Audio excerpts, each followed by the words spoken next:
The more that I learn about Canadian Conservative Party leader Pierre Poilievre, the less I like him. And frankly, the more scared I'm getting. And yeah, I know I use the word scared as improper English. It's an American colloquialism that fuses together the word afraid and scared. It's often used by kids, by children, when they just can't find the right words to express their fear and their terror as something like the monster in the closet or the boogeyman. And yeah, I'm scared of Pierre Poilievre, and even more so, I am scared of his followers and supporters. For those of you who don't know me, I'm a 70-year-old Canadian. I've been running this YouTube channel for about 4 months. I started up back in the summer in July. And it came about largely because I came across a number of opinion polls conducted up here in Canada that showed Canadians increasingly were supporting Donald Trump-type leadership and Trump-type policies. And that really surprised me and shocked me. Like many of you, I've spent a lot of the last 8 years watching America destroyed through the struggle against Donald Trump and everything he represents. And I've come to realize it's happening here too, or it might happen here too. And I will do anything and everything that I can to prevent that from transpiring in my country. Now, because of my views that are pretty opinionated, an awful lot of people write me off and say, oh, he's just a left lib, brainwashed by mainstream media. Well, that's not the case at all. To be honest with you, I've got some pretty reputable conservative credentials. I was a very successful businessman. I built up a company. I was a president of the Chamber of Commerce. I sold the company in 2005 for $14 million and basically retired at age 52. You'll often hear Poilievre describe himself as a libertarian. Well, as far back as the 1980s and actually the late 70s, long before Pierre was even born, I was very active in the libertarian movement. I know what it's about. He idolizes economists like Milton Friedman. Well, I've studied Austrian economics to a great extent. I know the policies he's advocating. I've studied them. I've actually taught them. I had the Conservative Party a number of times approached me asking if I would work with the leader of the federal party to help bring the young people at the time together to support the Conservatives. But no, I was a true idealist. I was a hardcore libertarian. I believed in their policies, and I don't anymore. When you think about freedom and liberty, and that's what libertarianism is really about, there are several aspects to it. But I've come to realize that there's economic freedoms and there's civil liberties. So I consider myself uniquely positioned and more than qualified to criticize Poilievre and his political and economic stands and platforms without bias, without being accused of being some kind of a woke meister or a plant of the mainstream media. Pierre Poilievre runs around talking about economic liberties all the time. Got to eliminate deficits, got to cut taxes, got to deregulate business. We'll all be better off with that. And yeah, there is some truth to that. And he's gotten an awful lot of Canadians excited in cheering for him and his policies and platforms. But he doesn't tell you at what cost. He doesn't tell you about the other side of the coin. In order to implement the things that he's doing, he's planning to basically deconstruct the very social safety net that we all rely on. Everything's up for grabs. Canada Pension Plan, universal health care. He just wants to take those things apart because he does not believe they should be functions of government. And that would be disastrous for all of us. Throughout history, when countries have had leaders who have restricted the economy, restricted economic freedoms, they bounce back. They come back. You just change a few laws, drop a few regulations, lower some taxes, it recovers. But on the other side, it never comes back. Once you lose the dignities and the liberties of human beings and you allow civil liberties to dissolve, you're in trouble. And that's what I fear is happening here. And that's the one-sidedness that Pierre Poilievre is presenting to Canadians. He's not a libertarian. He's a wannabe dictator. He's a wannabe Donald Trump. And that is important for Canadians to explore and understand. Who is this man? Who is this savior from the West, the would-be prime minister? What is he like? What is he about? And how does he view Canada and the world and our lives? Well, let's have a look. So, I'm going to show you a short 3-minute video, a commercial put together by Poilievre and his team. It didn't last long. It got pulled almost immediately. It is one of the most embarrassing, amateurish, unprofessional pieces of crap I've ever seen. Between you and me, I think that his speechwriter should be fired. His video producers, yes, and his style coordinator, convincing him to get out of his glasses and to wear the muscle shirt and his sunglasses down the, yeah. Anyway, he gave this speech and he put together this commercial, and it's ridiculous. It's just weird. That's all it is. And I'm going to ask you to watch it. And if you want to know what this man's like, listen to his words, watch the way he behaves, and look at what his team has put together to represent what he wants to do to Canada. Now, let's have a look at this, okay? And it's easy to forget what home and hope look like. So let me paint the picture of school children, boys and... Now, I'm going to pause it here for a second. It's very normal when you make a video to use stock footage. I do it. Almost everybody who creates videos does it. And Poilievre's people did it. So they want to have a, school bus at a school. They go out and buy, it's about $500-600. You buy stock footage and include it in your commercial. That's great. Starts off good. But they use dozens of clips in this commercial. And the sad part is 3/4 of them are not from Canada. He's talking about Canadian people and Canadian products and Canadian greatness, and he's featuring foreign people, foreign nationals, foreign countries, even to the point that he's got Russian fighter jets that he claims are Canadian. So as we go along, you're going to see my tags coming up in the bottom. That's what I've added, telling you what's going on. So pay attention to it. Let's move on and see where this goes.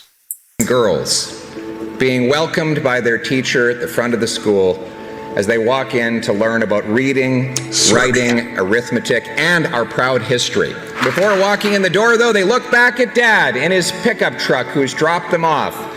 He rolls down that suburban street with his windows open in the school zone, driving slowly so that he can hear that beautiful crackling sound of hammers pounding nails into Canadian lumber on newly built and affordable Canadian homes.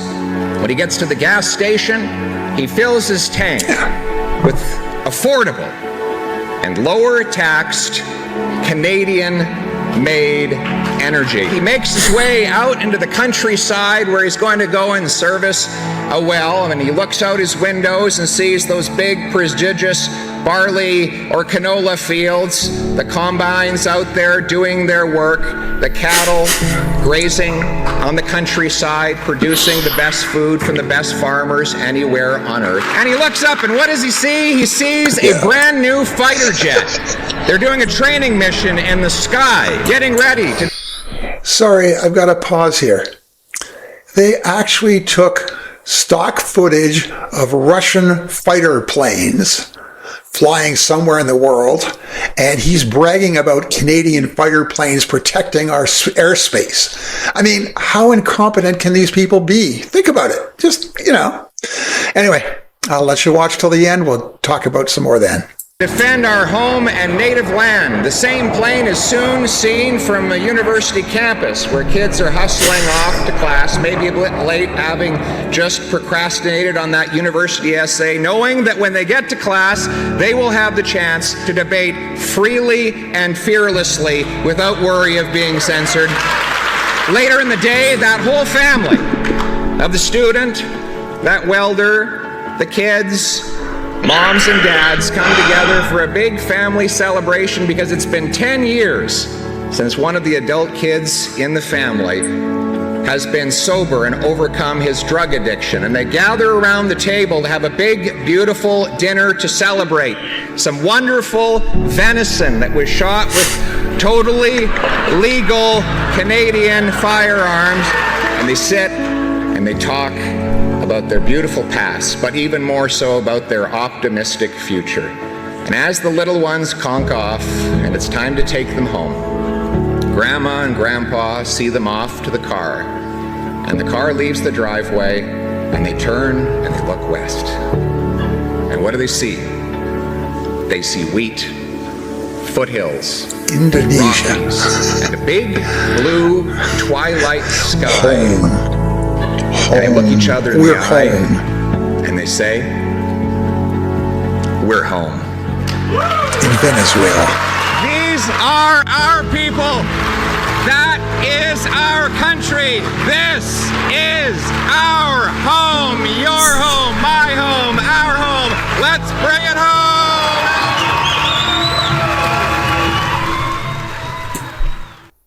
Oh, what a clown show. You know, one of the reasons I enjoy showing this video to people specifically is because I find Pierre Poilievre to be really abrasive. This is not a nice guy. He's rude, he's obnoxious, he's insulting. When he talks about, I'm convinced you can disagree with people without being an asshole, but Pierre's never learned that art. Whether it's being interviewed in the media or critiquing his opposition, he's rude, he's obnoxious, he's insulting. So I get a real kick out of showing people what a jerk he really is, because all these style managers are trying to make him something he's not. And he's just a petty little man, and I think a very dangerous man.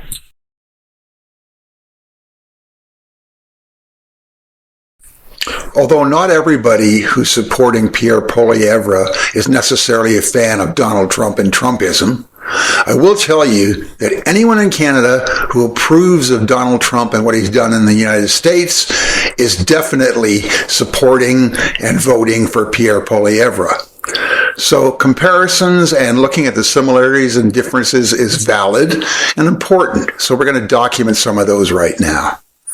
First of all, one of the big differences is Donald Trump spent his life as a businessman in the business world. You know, successful or con man, whatever he may be, he's been in the business world. Poilievre has not spent a day of his life in the business world. He is truly a career politician. You know, also, Trump is motivated by really personal ambition and greed. He's trying to build the wealth and the fame of him and his family. Now, Poilievre is not like that. He truly is a zealot who believes in a cause and is fighting to bring that about and do that. And that's almost a little bit more dangerous, okay? He's an absolute career politician who's out to accomplish a goal.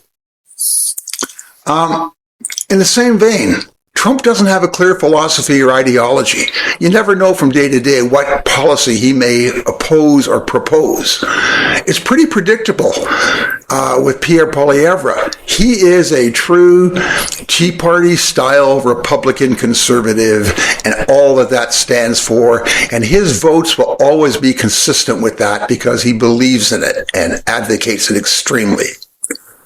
At the same time, Trump's 80 years old, near the end of his career. Poilievre is just beginning. He's, much younger. Also, in the similarities area, they both campaigned by slogan, by some simple slogan repeated over and over and over again and drill it into people's minds. You're going to hear from, and you do hear from Poilievre, axe the tax, build the home, fix the budget, stop the crime. That's all he talks about. That's all he wants to talk about. He doesn't want to go into any more depth than repeating those comments. Also like Trump, he seeks conflict, confrontation, and loves to use the politics of hate against his opponents in the media. And you'll see that. He's very controlling. Anyone who's in the Conservative Party, it's his way or the highway. There's no sense of compromise. You must do things his way, and Conservatives are being forced to toe the line. What this all adds up to is I don't think there's much of a way to stop Poilievre. His lead in the polls is so significant, and Canadians seem so burned out on Justin Trudeau and maybe even the whole Liberal Party that I think it's a foregone conclusion that they're going to win the next election, the Conservatives and Poilievre. What's really important is that they do not get a majority. We have to make sure they don't have a majority. If Poilievre becomes prime minister, we'll get by. But if he has the kind of majority that the polls are indicating now, he can do anything he wants. And that will be disastrous to all of us. And anything we can do to stop that from happening really has to be done. I'd like to thank you all for watching this video, especially those of you who stayed right now until the end. If you enjoyed this content, please take a moment, like the video, subscribe to the channel, and include comments. I'd really like to get feedback from you of what you think. And don't hesitate to share these videos and this channel with other people who you know. Thank you very much. I hope you're having a great holiday, and please come back and visit and watch my content anytime you'd like. Have a great week.